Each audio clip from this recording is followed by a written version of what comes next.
The bill President Trump signed to reopen the government is facing new scrutiny. Critics worry that it could destroy a $28 billion industry by cracking down on hemp, a derivative of the cannabis plant. Joining me now to discuss what this provision means for the industry and the millions of consumers and entrepreneurs that rely on it is Shanita Penny, the executive director of the Coalition for Cannabis Policy, Education and Regulation. Shanita, thank you for being with us this morning. Could you first just explain to our viewers what exactly does this provision do and what products will it ultimately impact? Sure thing. Good morning. Thank you for having me. The provisions of this bill will now allow us to course correct. There's been, a lot of talk about this being a ban, but we are actually correcting previous legislation. And what's happening here is that the FDA in the next 90 days will be working with other agencies to come up with 3 lists. Those 3 lists are going to tell us all of the known naturally occurring cannabinoids. The second list is going to tell us the naturally occurring THC type cannabinoids. And then finally, we're going to have all other known cannabinoids that have the similar effect of THC. So that list, those 3 lists will be a starting point for us. The key restrictions of this bill and the products that are going to be affected are products that have more than 0.3% THC. Containers that have more than 0.4 milligrams of total THC. So we're looking at a total THC limit and we're looking at a per container cap.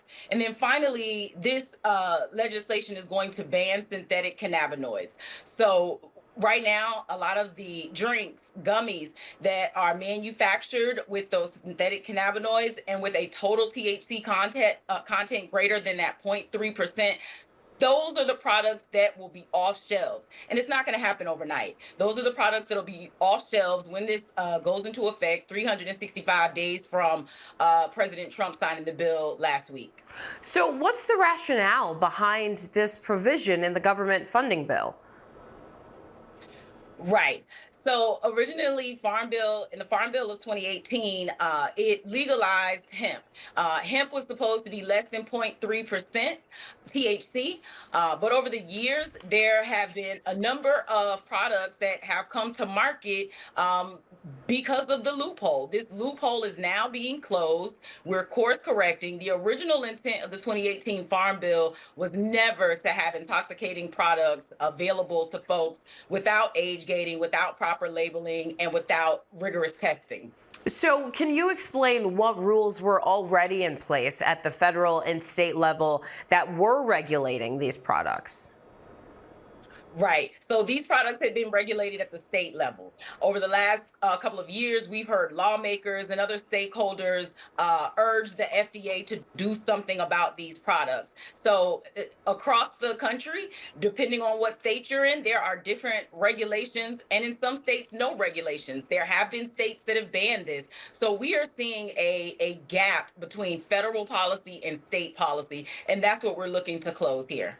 Okay, so this makes a lot of sense. This is a massive industry across the United States. What are the economic implications of this, and what could be done to stop it? Yeah, I mean, this is a $28.4 billion industry. We don't want to see, hundreds of thousands of jobs go away. We don't want to see products that consumers are relying on to go away. And so what has to happen over the next year is that stakeholders are going to have to come together. Congress wants to fix this issue. The FDA is going to do their part, and now it's up to us to work with our legislators to resolve this issue in a way that doesn't put hundreds of thousands of people out of work, and again, doesn't decimate this $28.4 billion industry. But this will have a large impact on a majority of the currently legally available cannabis products in the country. So what could happen if they're taken off the market and people potentially turn to illegal methods of trying to get them? Well, that's what we want to prevent. So these products won't be off shelves overnight. So in the next several months, we have an opportunity to work with legislators. And legislators have been attempting to work on this for a while now. So we aren't starting from scratch.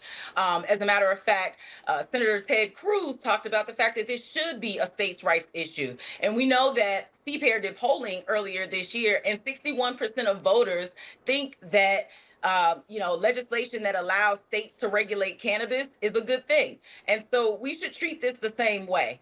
The states that have moved forward, we can look at Virginia, we can look at Texas. There are a number of states that are regulating these products, and we should learn from that. We should also allow states to do what they do best and what's best for, folks that live in those states. And so it will be important for us to, before a year, come together, industry, regulators, public health stakeholders, and ensure that we are looking at things like preventing youth use and youth access, that we are labeling these products, and that we are testing these products. If we do those things, these products, the good products, will not be off shelves. Folks will still have access to the products that are, again, safe and reliable.